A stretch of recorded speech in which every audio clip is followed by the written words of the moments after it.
Oops. Hey guys, happy Friday. Hope everybody's having a good week. We've had a couple nice days this week, which was very nice because I'm so tired and done with winter and cold and miserable. However, tomorrow we're supposed to get a lot of rain. Sounds like the Poconos is supposed to get hit pretty bad, not us as much. So I'm okay with that. I'll take it. Just wanted to welcome everybody. Rich is busy doing something right now, so we are doing this. I hope we are live. I don't see us up here. I don't see us, but I hope we are live. Yep, I found it down there live. Oh, you found it? Okay, Yep. We are live. Oh, there we are. Okay, yes, we are live. We're ready to rock and roll. Larry's there. Hello, Larry. Hey, Lar. How you doing? Still not here on this one, but I have to share it out too as well. So Hello, Frisco. Yeah, we're on our own tonight, Larry, winging it. yes. Junior's on another project in our next room over here working on. Oh, there we are. So welcome, Larry. First viewer in. I'm sure we have some in the background that haven't subscribed or liked. So we really don't see them. I'm not in black tonight. I'm in purple. He's a big old purple Look like the people eater. grimace. He's the purple people The eater. grimace. But we had a good week. I feel we had a good week. Just enjoying some of the nice days outside. Been cleaning up the yard for the spring and the summer. Had the kids out there. Of course, they don't help. They just play on all their stuff. Because they're kids. Yes. Although Jackson was cute today, she was teaching Lane how to swing on the big person swing. He's doing pretty good with it. Then he wanted her to swing him on the baby swing, her old baby swing. She was not happy, but she did it. So there's that, can't have everything. But no, we had a good week. I feel we did. How about you, Big Daddy? Yeah. Mark was great. I'm hoping that we don't get the heavy rains tomorrow, so I'm praying that it's a nice little rain event, not like these past ones have been ridiculous. But looking at the actual weather next week is going to be awesome. I can't wait. There's some 60s, high 60s and 70s. I'm looking forward to that because I am so done with dark, dismal. I went to the flower show on Wednesday, and that was amazing. Just to walk in and smell spring and see all the color and all the flowers in bloom, and To mix you up a batch of iodine and baby oil. Get some color. yellow peoples. But no, it was nice. It was a nice, last year's I didn't really care for it, but this year was really a nice display of all the different flowers and all. So I did enjoy that. I was with the girls. I was at work. Yes, he's always at work. But I did get some fine Italian pastries from Yes, we 30th Street Station. She brought home. went to Reading Terminal Market and got us some good food and just enjoyed the day. And going by train, you don't have to worry about parking. You don't have to worry about, losing your car. You never know what's going to happen down in Philly. I don't remember about derailing. Yeah, nothing good happens in Philly anymore. So they say. I happen to like the city. It's a little scary lately, but I still like the city. It's fun. But anyway, I'm just sharing this out. So if anybody out there is struggling, if anybody out there needs to share anything, you can call us on the hotline 267-737-8031. We are here. We are listening. Hey, John. If you happen to also subscribe, like, and share, you will have the ability to enter into the comments, which I have going on right here. So we kind of keep an eye on the comments so that we can help anybody with a question or a concern that we can, share with them. So let us know if that is the case. Tonight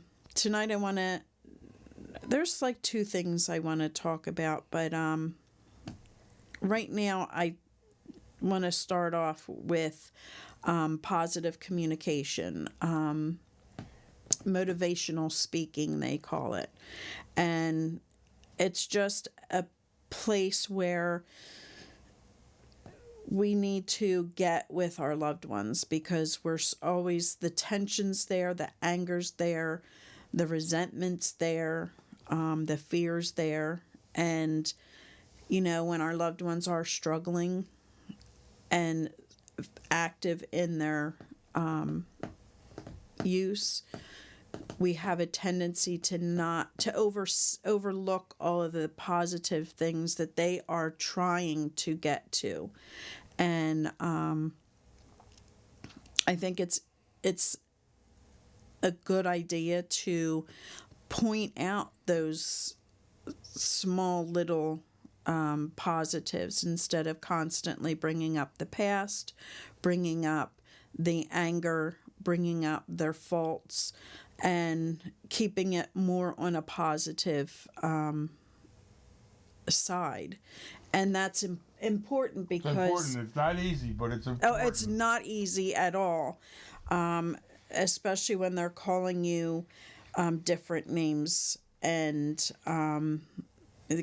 hoping that they're going to go kill themselves because they didn't like what we said, or it always comes back on us, and that's pretty much because of the way we react. And our reactions can be very detrimental in them moving forward into recovery. Because if we're always just nagging and angry and pulling out all of the past incidents and the past judgments, they're not going to see a positive step forward.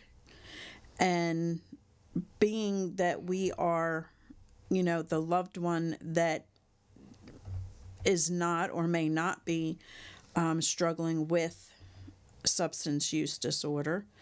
Some of us out there, it is a family disease, and it is something that can be handed down over generations.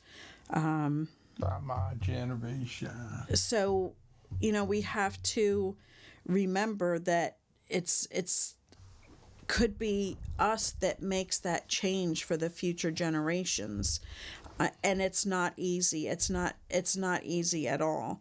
And there's so much resentment and anger, and we need to try and put that fear and that anger and hatred beside, so that we can get through to them, even though they may be high at the time that we start to talk with them and react with them. We have to step back and try our very best to help them see that there is good in them. We know that it's not them reacting or coming at us because the drugs take over your brain. The Look how fit I look when I cross my arms. Yeah. And then I pick up my arms like, surprise! But these are just things that you have to really do to help your loved one, and we say it all the time, when you are in that moment where they're doing something that may not be the best thing for them. How do we change that so that they can see that they're making that choice that may not be the best choice? And that's by going into your I statements. We, me, keeping it so that we're not going after them and attacking them with the you. This is what you should be doing. This is what you should have done. This is, your fault. We really have to be careful of the way we are reaching out to our loved ones and keeping them in check, and helping them through the difficult times. They're not out there because they want to be out there at one point. They're out there in the beginning because of either, we say it all the time, experimenting, because everybody's doing it, whether it was a prescription that started it, whether it was, trauma that started it. There's so many different causes of substance use disorder. And, how do we tackle it when we're out there and we're trying to help our loved ones get better? When it first happens to you, everybody wants the answer on how to help them, how to make it better, how to get them to where they need to be. And we forget that this is something that's they're dealing with, whether it's in a negative place or a positive place. It's their addiction, it's their disease, and we can only be there for them when they're ready to get well. That's not saying that we don't have a part in this. When we reach out and we give them positive feedback, and we let them see that this is what we are seeing, this is what we are feeling. Hello, Liz. They have a different outlook on things. They feel that we genuinely care, and it may not seem it at the time, but the more you practice the positive and speaking with them in a positive manner, then that's when the conversation can open, and you can really work on where your place is in this. And we do have a place. We did not cause this. However, we have a place in the way we react to it. And if we're always, pulling up the past, that's the biggest mistake that loved ones make, is they're trying to move on from the past. And it may take them a long time to get to those places where they make their amends to the family or friends or the workplace or whoever they may have affected in their use. It can take some time for them to get there. They may not come out vocally with an amends, but when you see them doing what they're supposed to be doing and doing it well, then you know that they're moving forward. And continuously bringing up the past and what they've done in their addictive use, is not helping them to be able to make that amends. That's not helping them to move forward and to continue the right path. That just has them setting back, like, I'm never going to earn their trust. I'm never going to earn their, you know, their help. So we have to really stay positive and keep pointing out when they're trying, you know. So maybe they're, you know, doing heroin, and they're like, I'm trying, I'm cutting back, I'm, you know, that is them trying. That is their recovery process. They may not be ready or capable of walking into a treatment center at that point.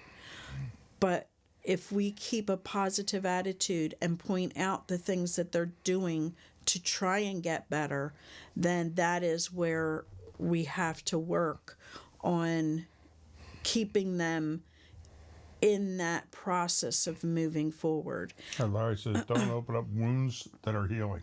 Exactly. Couldn't have said it better. That's awesome.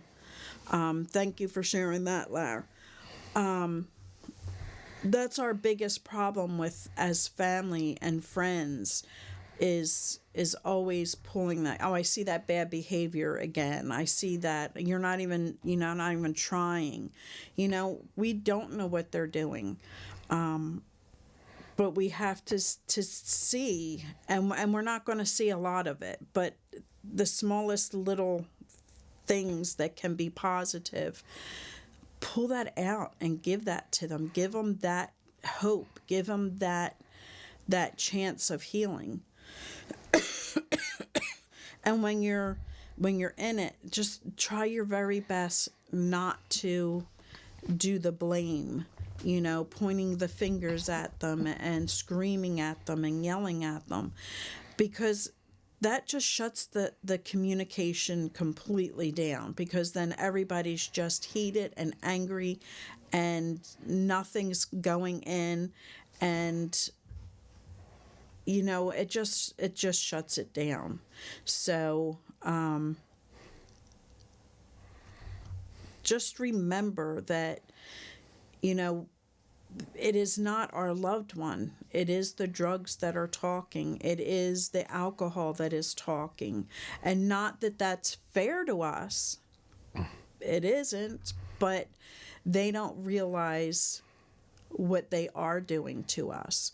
When we would have our meetings and they would have the patients come in and talk with the family members, so many people there mentioned, you know, I didn't realize the hurt and the pain and the suffering I did to my family.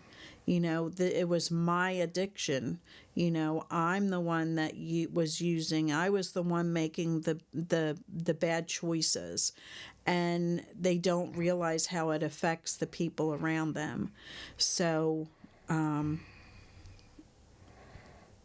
know, I mean, it's not an easy path. It's not an easy journey to go through and try and, you know, make it seem okay. Just make it seem like you care. You wish there was something that you could do to help them, but you know that it is a path that they must, you know, proceed and find their path to recovery, whatever that choice is for them, that you are there when they're ready. That's important. You know, that doesn't mean going and buying them brand new clothes or, you know, giving them food. You know, it just means, you know, giving them a snack or something, anything. But you have to do what you have to do in the moment. You know, you have to live with your person and yourself to be able to make this work. So, you know, if you are attending meetings or what have you, then just listen to the suggestions that are being offered that from people that have been through it. And there are a lot of people that have been through it and for years. And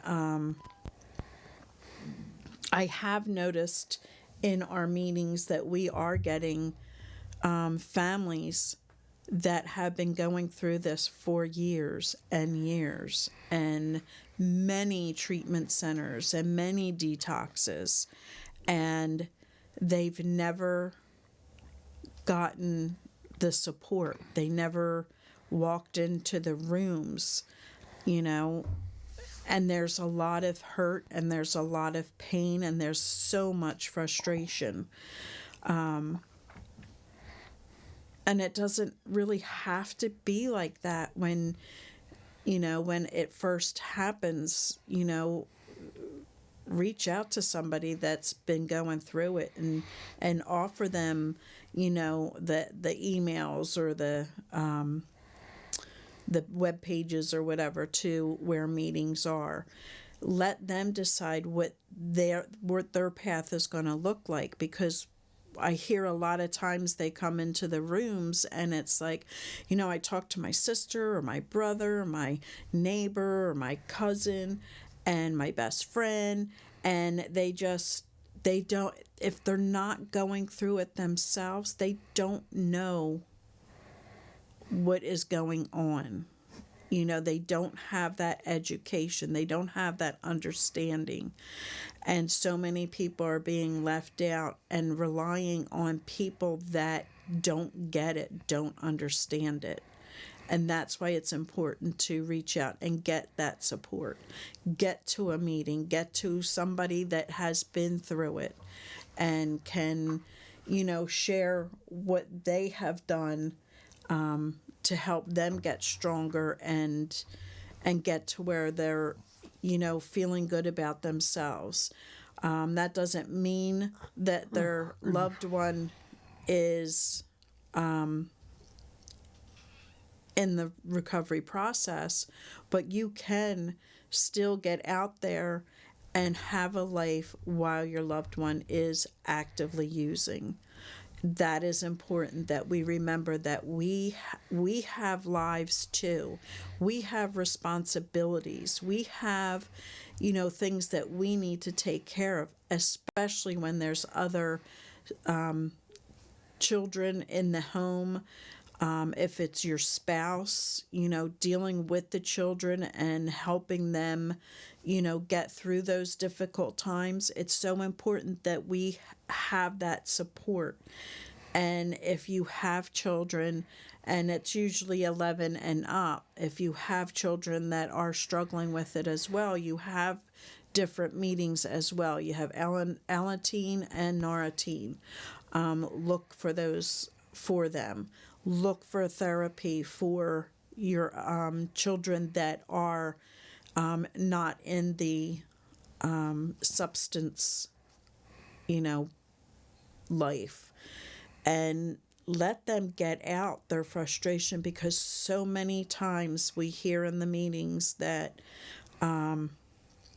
they're so focused on the one that is using that the one that is sitting there and picking up all the pieces kind of gets put to the side. And, you know, there's so many accomplishments that they're getting in school, in, you know, extracurricular activities. And, you know, we're like, good for you. Like, and, but your brother, your sister, your father, your mother needs me right now, and it's just not fair to them. As well as it's not fair to your spouse if you're just so focused on a child. It's so important for a couple that may have a child in active addiction, that, you know, you both get educated. You both got to get on the same page. And usually that's not the case, and it creates a lot of problems in the whole family dynamic. You know, and it's no help to the person suffering from addiction unless, you know, everybody's on the same page. Believe it or not, it's easier said than done, but it's something you should really strive towards. And even if you're in the same room and there's arguing going on and trying to make put this positive communication into place, even if you're not on the same page, act like you are. And when you leave the room or whatever, talk about it. Right. What do you mean? Why are you saying that? Why are you willing to do that? Why, talk it out without the loved one there, so that, they think that you are, strong and together on it, and that doesn't mean you have to be, but I'm going to tell you, it's the most important place to be, is on the same page. Many relationships break up because they can't be on the same page. Sometimes you have people that are just downright not willing to get that education. They just want to say, stop doing it. They don't feel they need it. They feel they understand what's going on, when it's usually not the case. It's usually a very flawed opinion. Yes. But, it's hard to get them to get the education. Like, what do I have to be educated on? I know exactly what I'm talking about, I used to be like that. So that's why I can't really get angry at people that think like that. I'd be a hypocrite. Well, so I did educate myself that things made more sense to me, and I now today have a different outlook on addiction. And another good tool for us is listening, not saying anything, just listening to what our loved ones are saying. And it's okay to say, I hear you, I understand what you're saying. Repeat it back to them. And just let them know you're going to revisit the conversation once you had time to think about it. That is one way to just shut down an argument and anger. Okay, they're listening, they hear me, and what I just said to them is like asinine now that I hear what I said. And I'm trying that next time she tells me that the lawn looks like shit. I say, I hear what you're saying. And let me think about. I'm not gonna be. Oh yeah. I'm gonna try that method. I'm gonna see if I can disarm you. Yeah, you won't be disarming that. It's a whole different evil. But that's the most important thing, that to be understanding, and to look where you have, a say in it. I'm sorry that I do see that, when we do get into these conversations, that I do accuse you and I do attack you. And that's not what I'm trying to get through.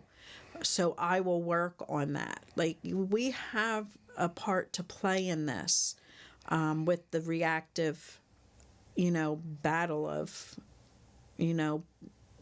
nastiness going back and forth, and you're not going to get nothing done. You're not going to accomplish anything with that. So try it. And if you can't do it with your loved one at this point, try it with the people that you are seriously involved with every day. Work people, and if you're in organized sports, try it with them. Try it out and just practice it, because there's one thing that will help you get to where you want to be and help get you strong enough. And that's right there. That's practice, practice, practice.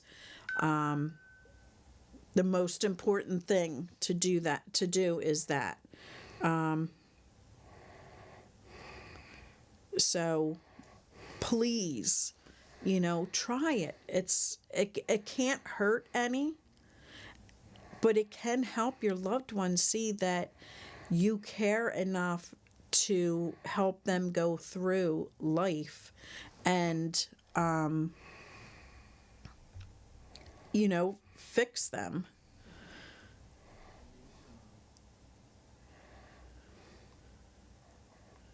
Dead air. Sorry, Dead air. I have. Dead air. Sometimes we gotta just take the high road and bite the bullet just to, change the conversation. And it's hard. I mean, it's hard because like you're pissed a lot of times, but you're also scared. What's going on, and we gotta be the bigger person to try to avoid the argument. Because like we always say, people that are trapped in addiction, they like the turmoil. They like to take the attention off themselves by creating a whole beehive, in the house there. And My cup has been found. and they lost it. But we do. That's what we have to do. We have to take, responsibility for where we are in all of this. And I'm not saying that we are the cause of their use. We're not we didn't cause it. We can't cure it. We can't control it. But we can control the way we react. And that's important. Try your hardest not to react in those negative, going at them, accusatory actions. Just do your best to, try it with your spouse, with another sibling, with, the people you work with. That's the most important thing you can do. And, will it work? You know what? It's not going to hurt. It's not going to hurt. Can you only do this with your loved ones that are at home, that are still living with you?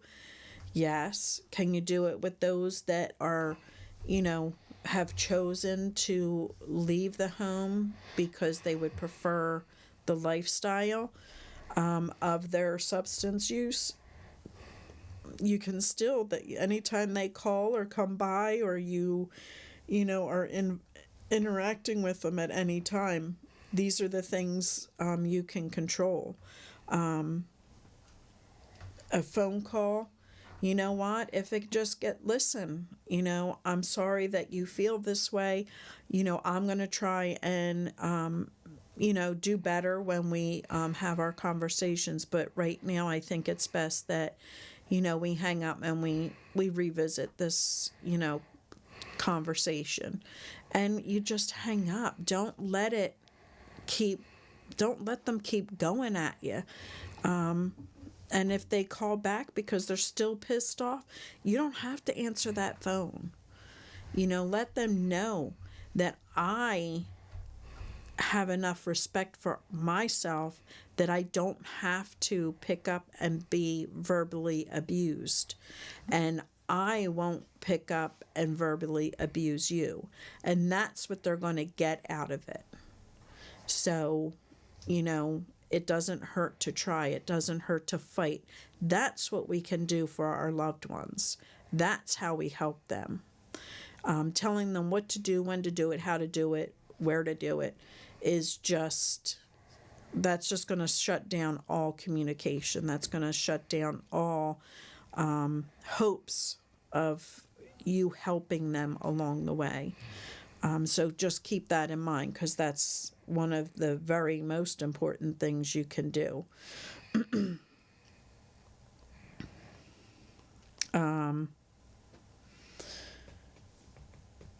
I don't know. What do you think? Anything else you want to add? I'm just thinking how I could go to work one day and say, "Hey, Rocco, now I'm going to make believe you're my kid, so just play along, all right?" Yeah. Huh?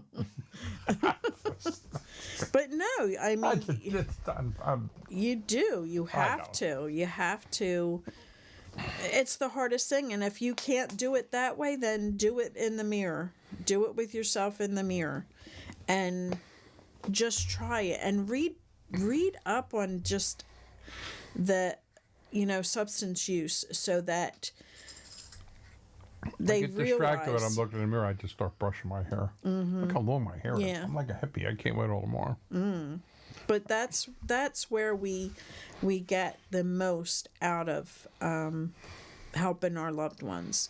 And the thing is, it works. It's worked better than so many other things that are out there. There's so many people living a life in recovery that does take the 12-step program. And that doesn't mean like, oh, I don't want to do that because of the God thing. Well, don't take the God thing out of it and try it. Listen. That's why it's really important for them to get out and go to meetings where they can hear the success stories and stuff. Because I mean, you have no hope when you're deep into your addiction. You just figure it's going to be like this forever. Told. Yes. And you hear the success stories. People that have a better life now than they did before their addiction. I mean, but unless you get out and hear them stories, you would never know they exist. And you know what? Sometimes you got to coax them to go to a meeting, find a meeting that they like or that you like if you're the one with the addiction. I mean, we tend to get one-sided on the parent side thing on this. We're going to remember it's for everybody. But get out to a meeting, find a meeting that resonates with you. Don't let the God thing scare you away. That's your higher power. If you want to believe in God, you'll be God, or if not, what's the other one, Mike? You have your Celebrate Recovery, which that's a real. The acronym Mike gave us instead of God. I have it in here. Gotta look it up. But you do have to, find what works best for you, and that's the only thing I can share with you is to find what works best for you, because not everything. But you got they got to get out and change it up, try another approach because what they're doing isn't working. Right. And they say nothing changes and nothing changes. So even sometimes the most subtlest things, it changes the whole equation, and it can really bring a different outcome. But just sitting there, being all complacent about it, not doing anything, things are never going to get better. They're just going to continue. Thank you, Dawn. Cycle. Good, orderly direction. Just think of it as an acronym. Thanks, Dawn. When you are, in a meeting somewhere, think of it in that way. That it's not the God thing, it's good, orderly direction. Or make up one for yourself, whatever, acronym you can put in place of that. Do it. It's so important that you find that connection with like people, and hopefully it clicks with you. Hopefully you stick with the program. So many times we go into the meetings when they would bring the patients in, and I've had 2 years under my belt. I've had 4 years under my belt. And, I stopped doing meetings. I stopped talking to my sponsor. I stopped, getting the phone lists. I stopped doing what got me where I was for the last 1 to 4 years. And then once you get complacent, like Lori said, and you stop following the program during the meetings, things start slipping quick. Yes. They really do. And I mean, you gotta stay engaged. It's a long-term commitment. Yep. Larry says lots of paths to the same destination. It really is. It's, you just have to give it a chance. And if you go to a meeting and you don't like it, go to the next one. Go to the next one. There's so many meetings out there, whether it's in person, whether it's Zoom. There's still so many Zoom meetings going on. I must have tried like 8 Weight Watcher meetings until I found one that actually had food there. Yeah. And, But that, that's, I can't even stress that enough. And if you decide to go medically assisted treatment, you know, go to the counseling, go to, meetings. I know that it's not accepted in most meetings. It is becoming a little bit more mat friendly, because whatever it takes to keep you alive, that is the most important thing. So get out there, do the meetings, do what you have to do to stay alive. That is the most important. And if you are out there listening and you are active and not living at home for any reason, please call your families. Let them know that, you love them and that you're out there. They didn't throw you out if you left because they gave you an option. They love you. They just can't watch you doing this to yourself. That is, the hardest part is us having to get to that point that we have no choice but to find the peace in the home and find, hope for the family, to protect the young ones at home that may stumble upon your drug of choice and harm them. It's the reality of this disease that we as family members have to make those difficult choices, and we do not make them easily. We do not. It's the hardest thing we have to do as a family member, is make that decision to move forward. And I have to say, if you are not ready to make that, that is a boundary you do not want to set. Because once you set it and you let them cross it, they're going to cross every single one of those out there. So, you have to do what you can live with, and that's all you can do. And, we say it so often, nothing changes if nothing changes. It's an invasion. I'm going to tell you, we have so many military planes flying back and A forth. lot of choppers going up along the A river. lot. Something's going on. Yeah. Rattles the whole studio. Yeah. Because we live right off of the Delaware, and you can see the military traffic fly right down. And lately there's been a lot of military activity. So just keep in mind that is, the best way you're going to help your loved one. It's, they say it's an easy program, and it is, if you really put your mind to it and you really want to get better. So that's what you need to do. You need to do that.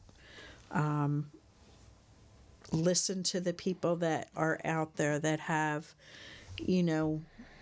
worked the program and are doing it. You don't have to follow the ones that are godly if you're not into that.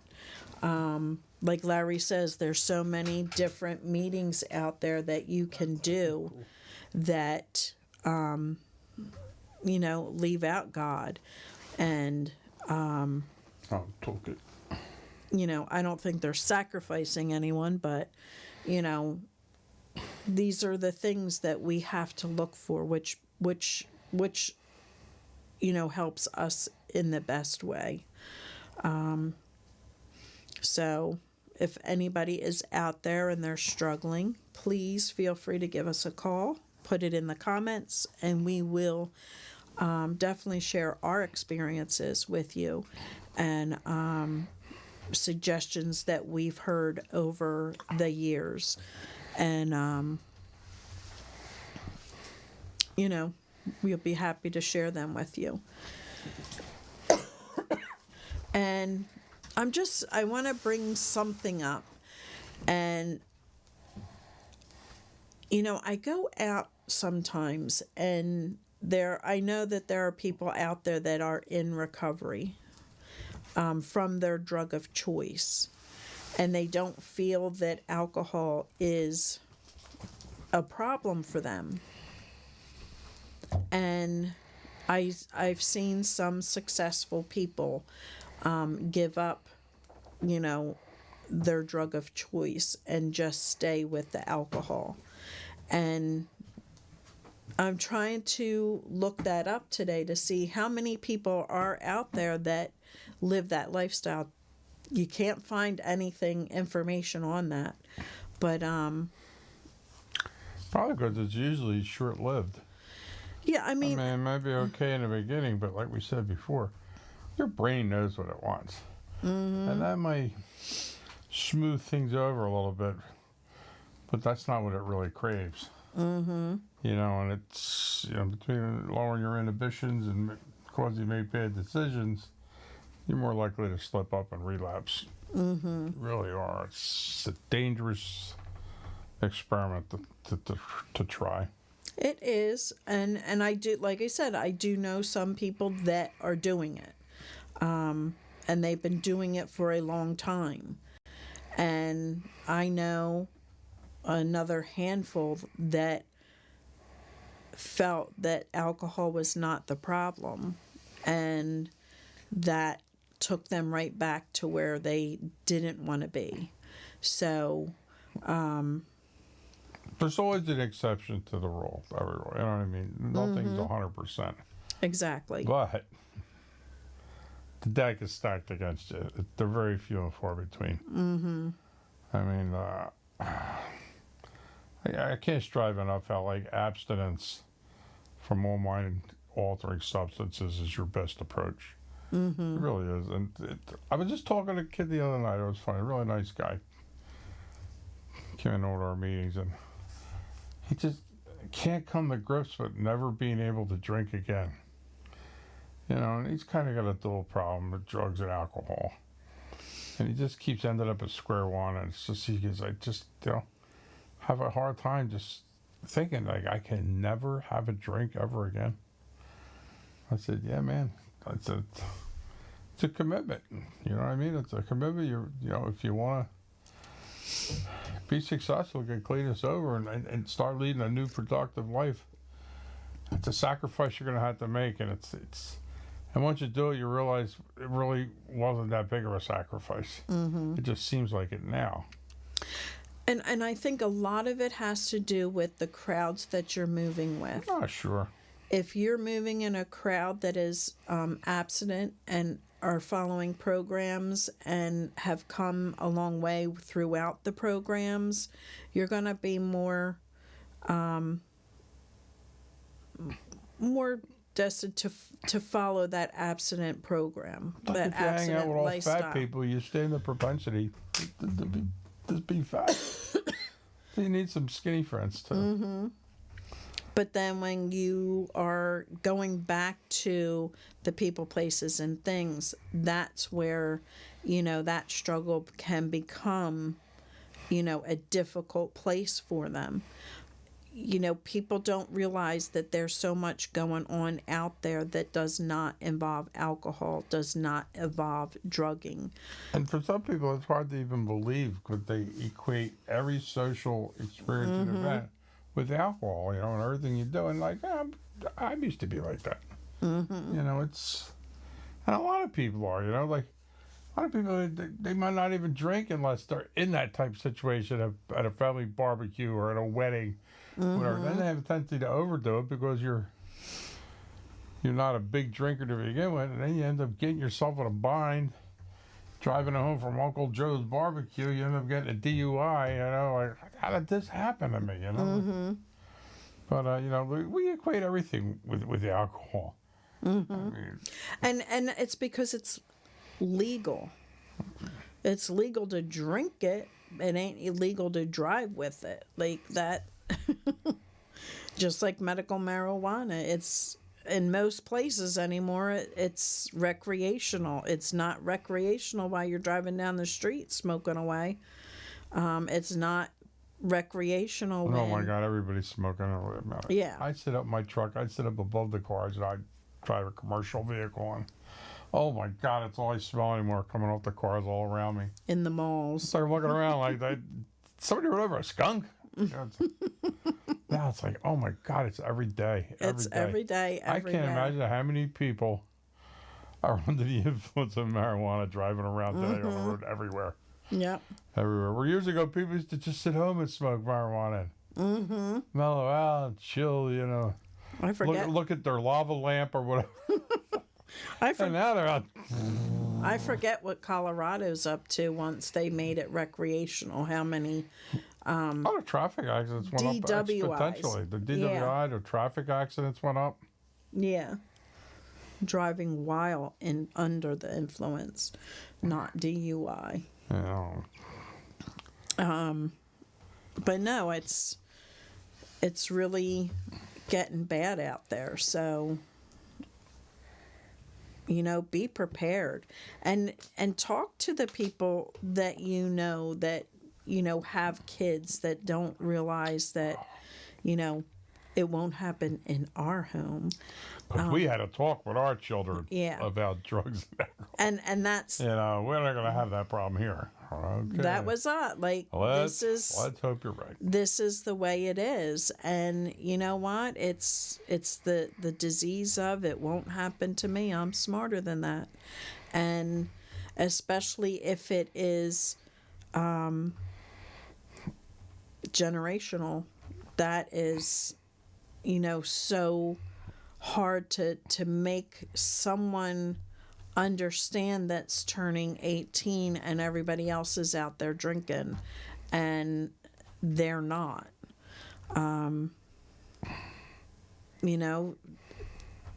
Peer pressure is tough. Peer pressure will get the best of you. And you have to be careful of that. You have to be careful that you're on top of that. You have to watch and see what's going on. Look for, different signs of them, running in a different crowd, going to different places than they're so used to.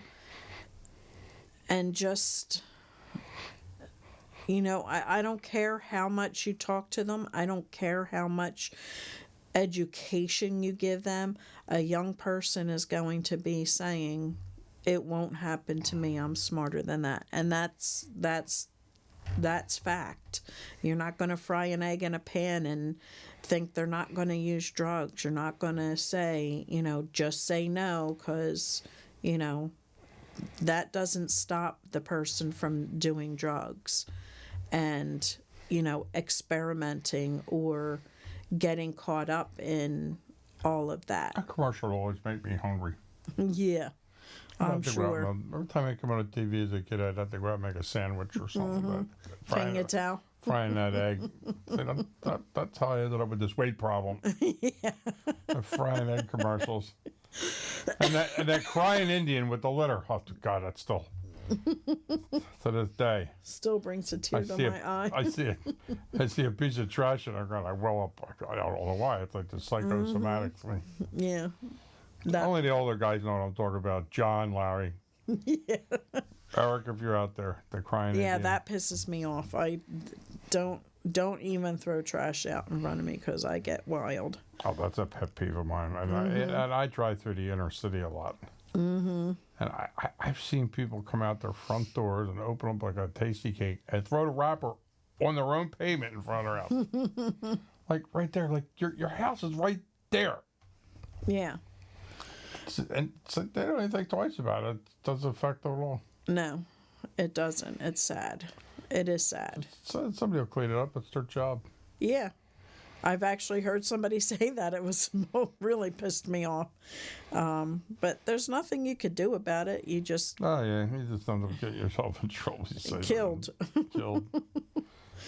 But no, I don't know if anybody's out there that wants to share anything on our little topic tonight, whether it would have helped them. And it's hard to say, because if you're in that if you're in the recovery lifestyle, hey Barb, good to see you. If you're in that lifestyle of recovery and you've been in it for a while, you don't think that that's something that may have helped you. But if you're early on, do you feel that the positive reinforcement, the positive conversation would be something that would help you through, the difficult times, the difficult days of, your active use? I would say it's hard to say. It's hard, to see that would happen. But that's just me. What do you think? I agree. If there's... I must concur. Yes. If you're still active, you have a better chance of,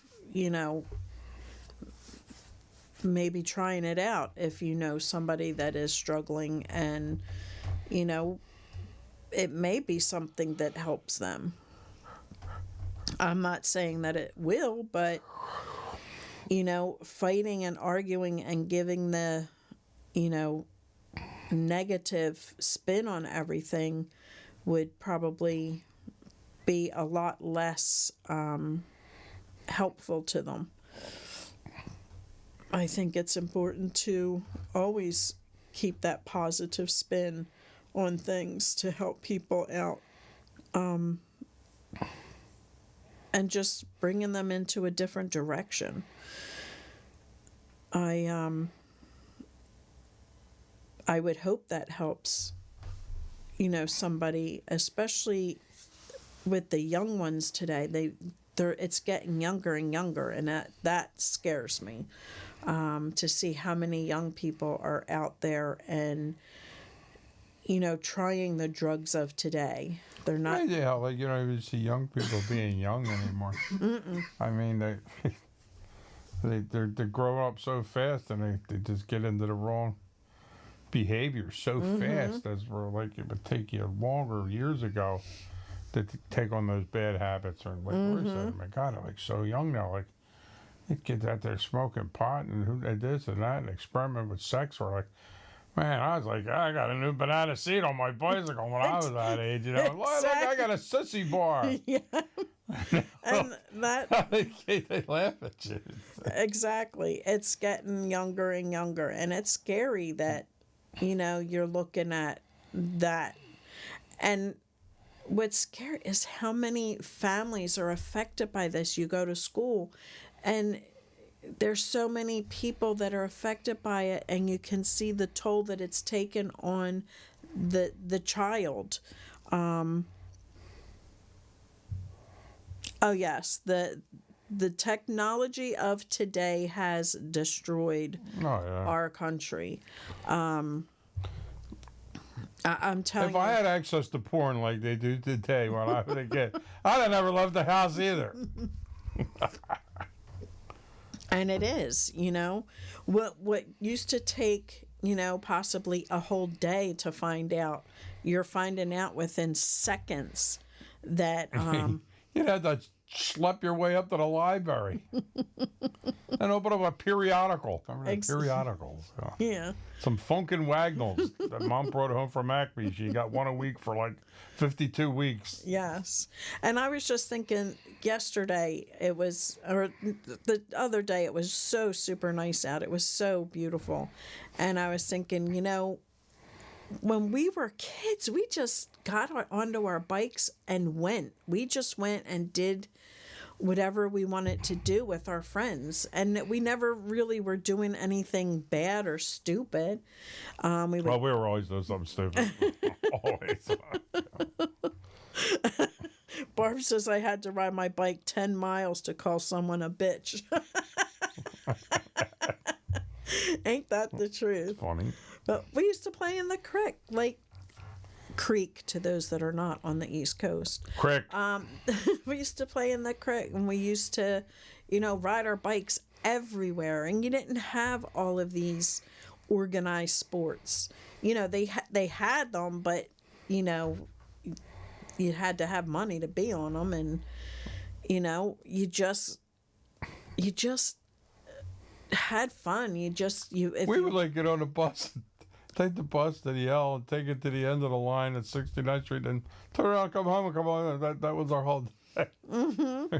If we get bored, let's go ride to the end of the line. Yep, and nobody wanted to go home. If it was raining, we'd go to the hospital was right there. We would go to the ER and watch the TV, hang out, and with the money that we got from collecting, pushing carts to people's cars and putting their bags in, we would take that money, go to the emergency room, and just buy the vending crap that was in the vending machines.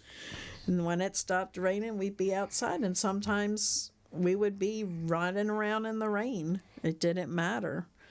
But I get some money and go to the toy store and buy a bunch of caps and whack whole rolls with hammers. I think that's why I have such a hearing loss today. Yep. I can't tell you how many rolls of caps I smashed with a hammer. And, exactly. whew, I were the days. Climb trees, play double dutch. Yep. Kick the can. The kids today, they'd look at you, had two heads. You couldn't do that. Right. And now, get out of here, old man. right. And now the kids go on and learn how to, make meth and coke and all that other crazy stuff going around. And it's a shame. Kids just don't have a chance to be kids, and they don't get socialized. And develop social skills. And that's not like I don't know. I sound like an old man. That's because I am. Well, yeah. I remember I used to hear my father grab. They used to say the same shit. So, I mean, how much worse are our generations going to get? It's frightening. It is. It's Mad Max. It's really scary. But we were never afraid to go to school. And all. I mean, I don't see this nonsense going on in Philadelphia. Man, the kids are getting shot on the bus stops. It's horrible, man. It's like, it's just. Yep. It's out of control to the max. Yes. Man, I wasn't afraid to go to school. I just didn't want to go, but I went. But now, I'll tell you. My mother would kick my ass. I'll tell you, my son was, I guess it was probably third grade.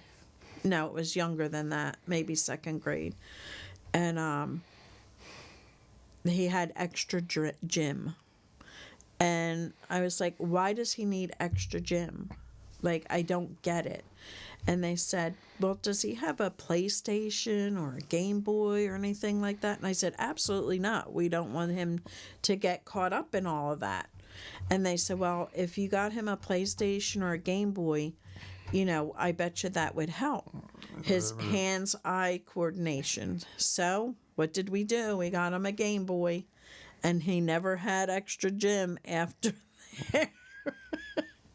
It's like, oh, here we think everybody else has the PlayStation, the whatever other game centers that they had, and, none of them had extra gym. Yeah, so. Barbara, don't give your kid a phone before they're 15. My God, we're too afraid they won't be able to get in touch with us. We won't be able to get in touch with them. We become so attached at the hip. Yeah. With this instant contact with people, there's no way people could handle that. No. I mean, they had to get a hold of their children. Mm-hmm.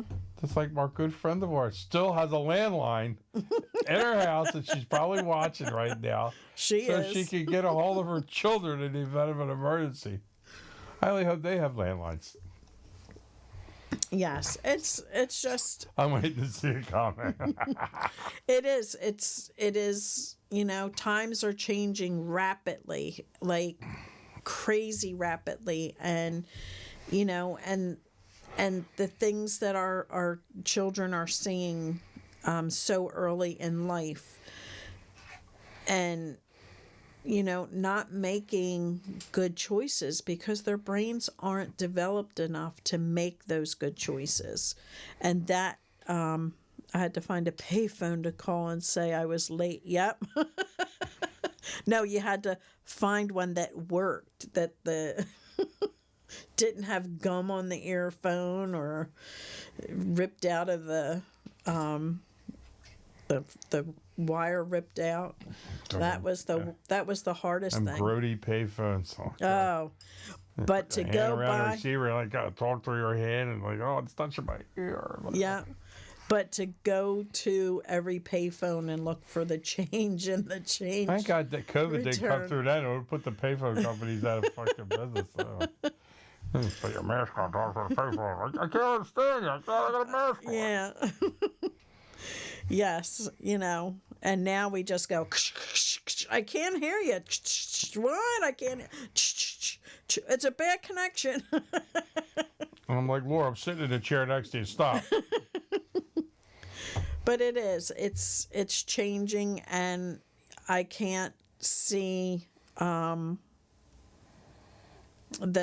The behavior's changing and the drugs are changing. So and the drugs are getting exponentially. really bad. It's oh my gosh. I told you the other week, this gas station heroin, it's some new herbal concoction or something. Like, oh, it's just, they just keep coming up with bigger and better things. Well, I mean, not to mention with with the Bigger and different worse compounds things. that are of the really bad drugs. I mean, well, it's exotic stuff where you change like one molecule, and now all of a sudden it's not illegal. But it's not as listed as a controlled substance. Like, they got to get rid of that loophole. yeah, and it's coming in rapidly. It's really sad to see where our country's going today with all of the drugs that are out there and all of the. I mean, we were just talking. We went to the flower show on Wednesday, and there was a cop on the train with us heading down to Macy's in Center City because the store clerks, the Wait, hold the phone. Why? Good times. Live seeing a 2-year-old with an iPad in the stores. and That's terrible. A 2-year-old with an iPad. God, both the worst. Have iPads. yes, and And Lane just turned 3, and he's had his for at least a year. at least, and it's just how bad things are changing and how fast they're changing. They can't even when they steal the salespeople can't touch them. Even the store detectives are not allowed to put their hands on somebody that's stealing. That is sad. This is where our country is going. That we can't even protect our stores anymore, and that's why the costs are so high because of all of this stealing. We're such a litigious society. I mean, and you blow on somebody, they're they're going to bring a lawsuit against you. It's just sad. It's just very sad. And sad damn lawyers. place. Them lawyers are ruining this country. Dang lawyers, but I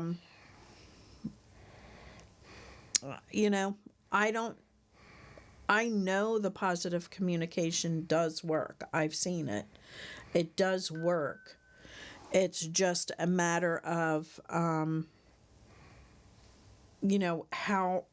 how much you practice it and put it into place that will help you get to where you need to be in your life.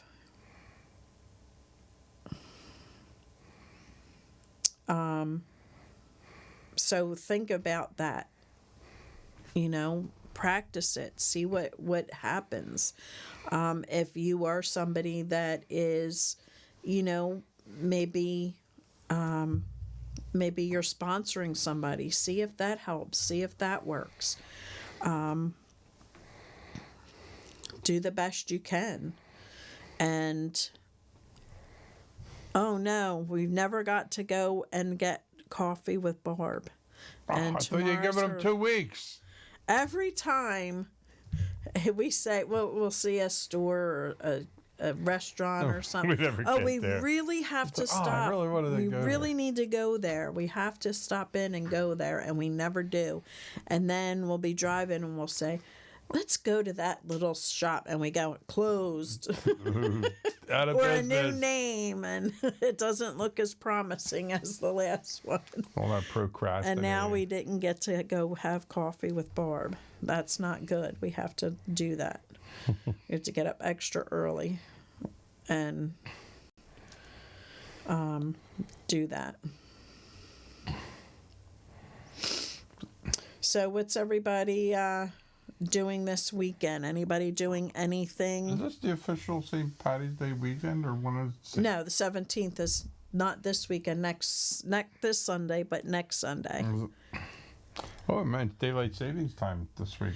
Yes, Saturday we move our Spring- clocks. spring Or forward. Sunday morning Spring at 2 forward, fall a.m. back. Yes, we lose an hour of sleep, so you need to be in bed by 7 on Sunday. Oh, I'm glad it happens on the weekend. I don't care. Whatever happens on the weekend, I don't. Let's get up early for work stuff. well, I'm still getting used to it. It's been 2 months. well, Barb, look at it this way: you can always leave early. What are they going to do? Fire you? Yeah, you have to leave that door open, so you want to do the whole thing. But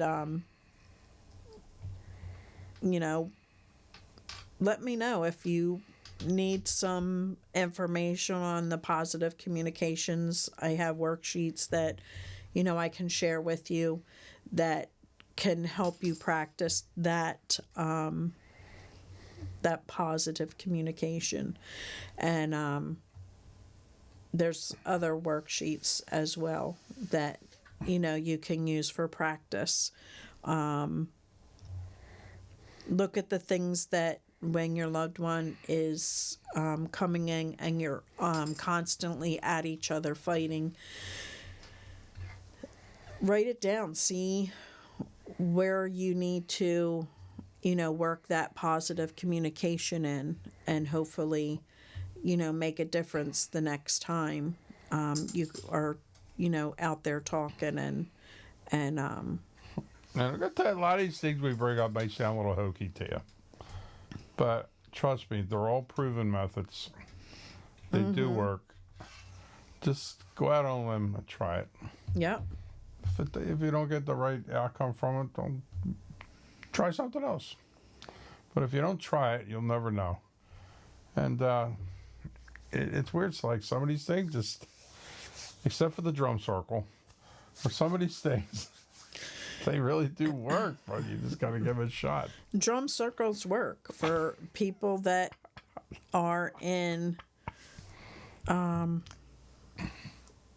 where people are in their early recovery. It takes their mind off of things. She's feeding the poor people in her development. That's where her mom's been. Yeah.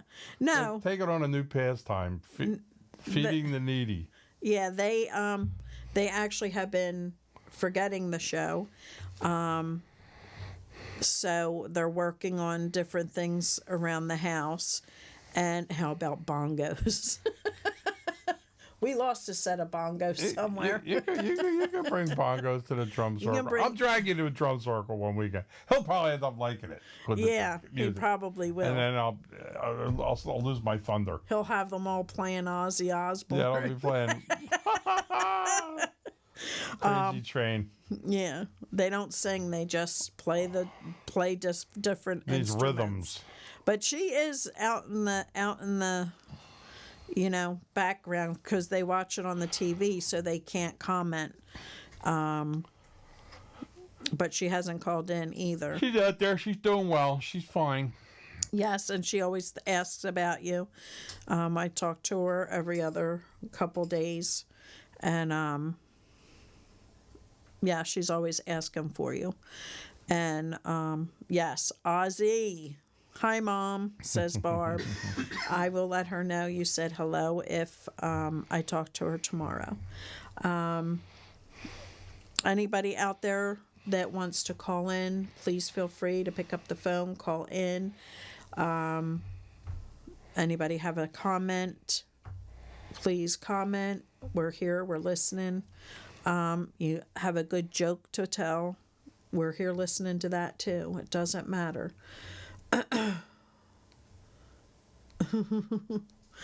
But yep, that's, it's getting harder and harder to find topics that we haven't gone over a million times and, get through a show without the dead air. And so I thought I would bring my book in and try and I think I brought last week, New Jersey, you get free Narcan in most pharmacies, they claim. Hopefully Pennsylvania will file suit next with that. That would be great. yeah, that will. I'm hoping. Pennsylvania's usually right behind Jersey, but sometimes it There's a lot of takes a places lot. to get it, though, if you need it. I mean, However, they're fighting about, not getting insulin and life-saving. And you have to realize that this is a life-saving tool.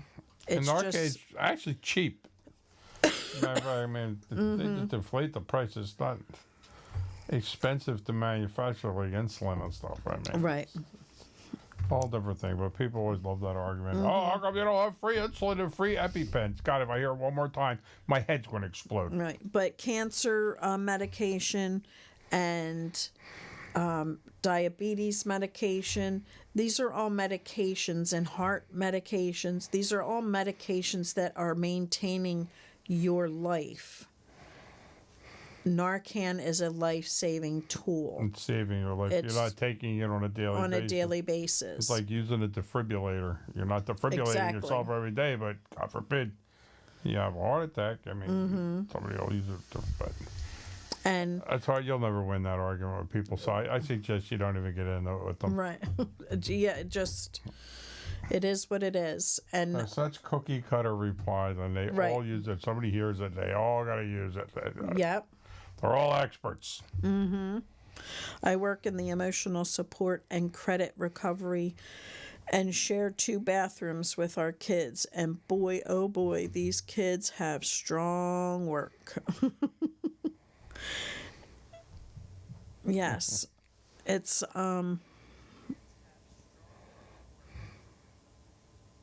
yes, they, I don't know. We just have to strong weed. I was wondering what was there. Now, are they taking it for municipal reasons? And it gets on your clothes, and it's just you reek of it. Yeah. Especially when the parents have it and you go to school. Even for a job interview, you smell like a friggin' dead skunk on the side of the road. Yeah, I'm here for Well, a job. you look at it this way, most jobs, they are not even allowed to test for it because so many people are on medical I don't marijuana test today. for it, but you're Joe Oh, you bet. Schmo to hire. You're sitting there, and all the kids reeking of weed. Yeah, well, We'll let you we'll be know. in touch. Yeah. We'll give you a call. That application is great in a shit can when you walk Yeah. out the door. Like, people just don't realize that. So if anybody finds out of any things that are coming up that are prone to the recovery world That may be or of interest. resources for, We don't have like any events coming up right now. there is one coming up, but it's this Saturday, and it is at the Bucks County Community College. So check it out if you can. I don't know who is doing that, but I did see it come up the other day, and I meant to, I think I posted it on my page, so it should be there. But it is a resource, mental health and substance use disorder resource for anybody that is looking for resources with somebody that is struggling with And which community college center is that? Bucks County Community Center, but there's so many of them. I'm trying to wow. find it. I'm trying to find it. I will post it again on my page so that if you do have somebody that is struggling, please go there. And I'll tell you, when we first got involved in The that, number to call in, are you ready, Barb? Is 267-737-8031. It should be up there in the left-hand corner of your screen. 267-737-8031.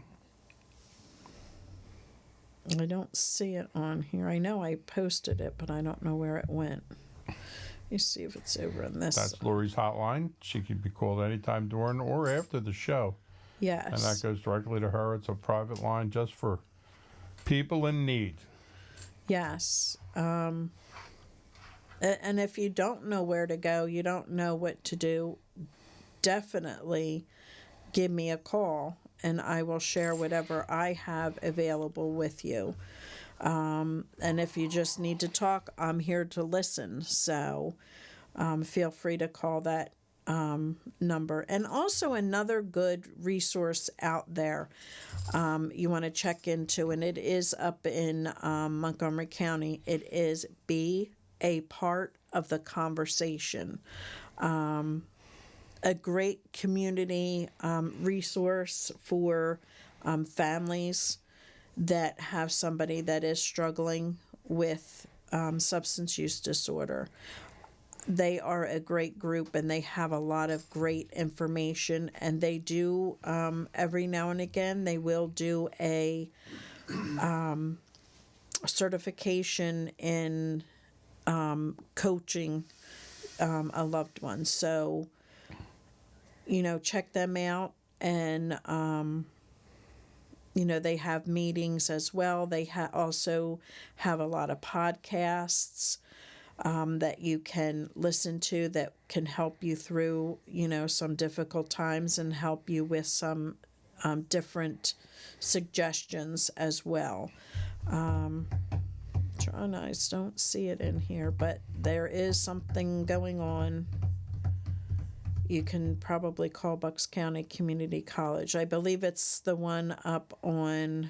up by past Newtown up there? Yeah. The bypass? Yeah, we were there once, and I can't think of... That's a hike, yeah. Yeah, it is a hike, but it's worth the hike if you have somebody that is struggling and you need to, find the resources and find the, strength in this fight, because it is a pretty scary thing to go through. And we're there to help you out.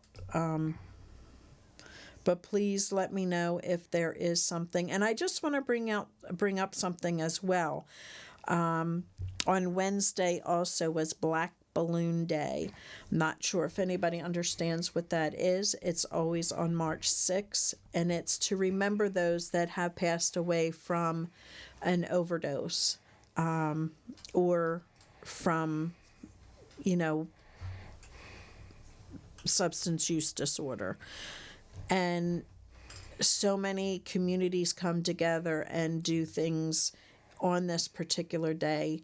And I created a board with a lot of people that had passed away, and, take that to different functions so that, they are remembered. They are, they may have passed away, but we're not going to forget them. We're not going to forget, that they were someone's loved one. Some people go out and they'll get like one black helium balloon and tie it up on a railing or out front of their houses as a symbolic gesture of, remembering all those who, succumb to their addiction. And, it's nice to be able to know that, there's people that are suffering out there, the families left behind. It's a good eye opener. Like people drive around and go, "Oh, what's with them balloons?" I wonder what that balloon means. And I look into it and I ask, and you realize how many people have been affected. You know, by losing a loved one. You gotta click on it. You got the mouse. Oh, I'm sorry. Well, we got a caller. Where is it? We have a Oh, caller. it's over there.